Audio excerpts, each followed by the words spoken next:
Like 2 weeks ago, my husband and my son were traveling from one state to another state. Mm. Okay, Mm-hmm. and at the airport, it was a time for Salat Johor, and they combined Johor with Asr because they are going to reach the destination around Maghrib time.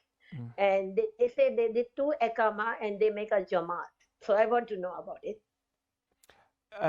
So they prayed, they combined the two prayers together, you mean, Dr. Zinat?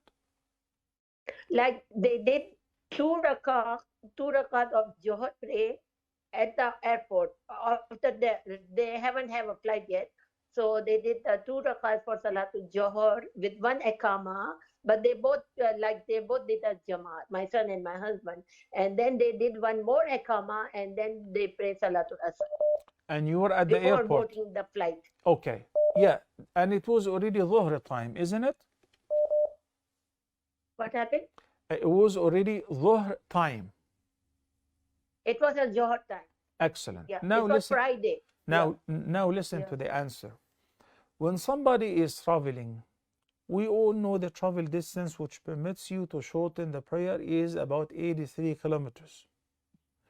But when I left home and I went to the airport, it was about only 40 miles. So it didn't mean, it doesn't matter because once you leave your city limit, and obviously the airports are out of the city limit, now you can start shortening and also combining the prayers, whether Dhuhr and Asr together at the time of either one of them, or Maghrib and Isha together at the time of either one of them. So what your husband and your son did was perfectly valid, mashallah. But it was Jumu'ah. Well, at the airport, there is no Jumu'ah and they have to board a flight. So in this case, what they did is also perfect.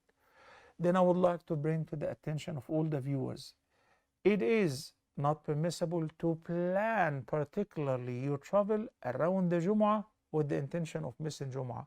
But if it just happened coincidentally, then it is permissible and you're not blameworthy.